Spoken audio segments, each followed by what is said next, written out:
Assalamualaikum warahmatullahi wabarakatuh. Apa kabar semuanya? Semoga kita selalu diberi kesehatan dan selalu dalam lindungan Allah Subhanahu wa Ta'ala. Dan kita berdoa bersama-sama, semoga wabah penyakit yang sedang kita alami sekarang ini, COVID-19, akan segera berakhir. Amin. Nah, kali ini kita akan belajar tentang tema 7, benda, hewan, dan tumbuhan di sekitar. Subtema 2 tentang hewan di sekitarku. Pembelajaran kedua. Nah, anak-anak, sekarang kita bernyanyi bersama-sama ya tentang binatang, udara, air, darat. Kita mulai ya.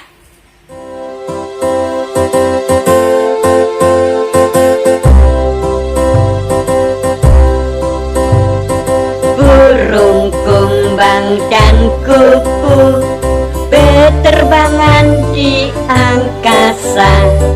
Itu binatang udara. Ikan berenang-renang, binatang air namanya. Sapi, ayam, kelinci di tanah lapang lari-lari. Itu binatang darat. Binatang udara, binatang air, binatang darat. Semua ku sayang. Nah, anak-anak, tadi kita sudah bernyanyi bersama tentang binatang, air, udara, dan darat. Sekarang kita akan membaca teks bacaan tentang tempat tinggal hewan secara bersama-sama.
Tadi kita sudah membaca tentang teks bacaan tempat tinggal hewan. Coba, sekarang di dalam teks tersebut ada apa saja? Iya, betul. Nah, jadi hewan itu tempat tinggalnya ada di darat, ada di air, dan ada di udara.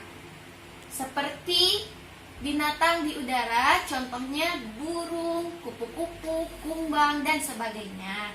Contoh binatang yang ada di air seperti ikan, ubur-ubur, udang, cumi, dan sebagainya. Nah, contoh binatang yang ada di darat seperti ular, apalagi coba, buaya. Buaya itu hidupnya di dua alam, di darat dan di air. Di darat dan di air namanya itu disebut hewan amfibi. Tadi kita sudah belajar tentang tempat tinggal hewan. Kita ulangi lagi ya. Tempat tinggal hewan ada di air, udara, dan darat. Nah, sekarang kita akan belajar tentang kalimat pemberitahuan. Ada yang tahu kalimat pemberitahuan seperti apa? Iya, betul.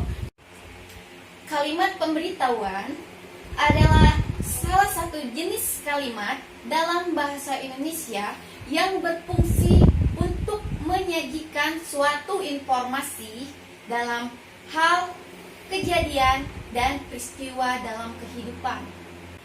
Biasanya, kalimat pemberitahuan dapat kita jumpai di sekitar kita. Contohnya, seperti kita pergi ke kebun binatang. Biasanya kita melihat papan kecil bertuliskan sebuah informasi. Misalnya, jangan mendekati kandang beruang. Contohnya, pengunjung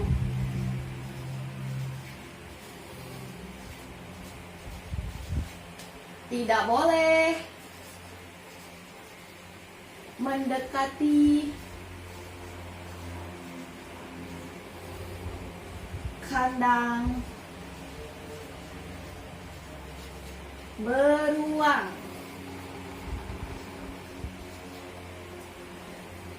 Nah, ini salah satu contoh kalimat pemberitahuan.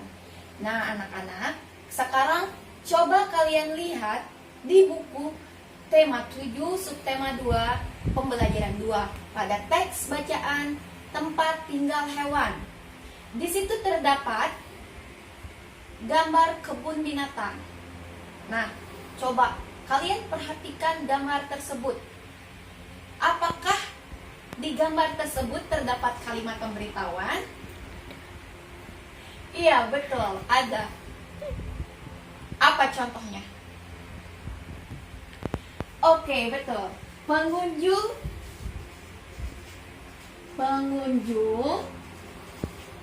tidak boleh memberi makanan pada hewan. Nah, selanjutnya kalimat pemberitahuan apa lagi yang ada di gambar tersebut? Iya, betul. Pengunjung tidak boleh menginjak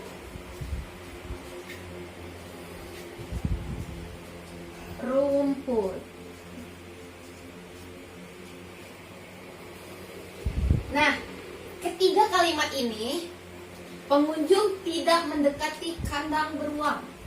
Pengunjung tidak boleh memberi makanan pada hewan. Pengunjung tidak boleh menginjak rumput. Ketiga kalimat ini adalah kalimat pemberitahuan. Dapat dipahami anak-anak? Oke. Nah, anak-anak, tadi kita sudah belajar tentang kalimat pemberitahuan dan tempat tinggal hewan. Sekarang, Ibu akan memperagakan gerak yang ada pada hewan. Hewan darat, hewan air, dan hewan yang ada di udara. Nah, anak-anak, pertama kita ambil contoh binatang yang ada di darat.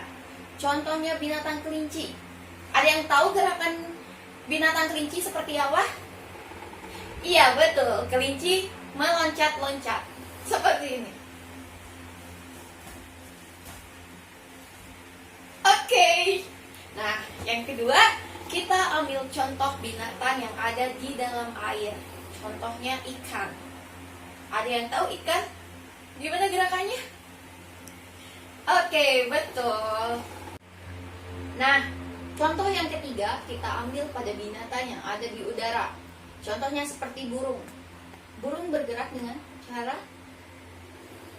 Iya, betul. Burung bergerak dengan cara terbang. Contohnya seperti ini. Sip.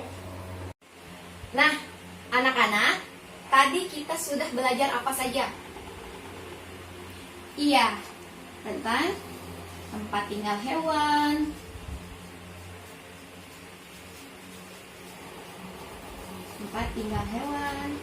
terus apa lagi? Oke, kalimat pemberitahuan.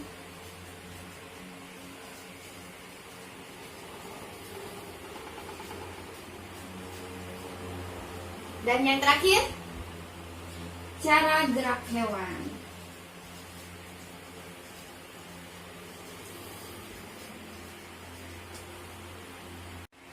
Nah, anak-anak, tadi kita sudah belajar tentang tempat tinggal hewan, kalimat pemberitahuan, dan cara gerak hewan. Nah, untuk kalian, jangan lupa belajar dan terus semangat. Semoga wabah penyakit yang sedang kita alami saat ini akan segera berakhir dan kita bisa dapat berkumpul dan belajar bersama seperti biasanya. Pembelajaran kali ini selesai dan Ibu akhiri dengan wabillahi taufiq wal hidayah. Wassalamualaikum warahmatullahi wabarakatuh. Dan terima kasih. Jangan lupa belajar dan tetap semangat.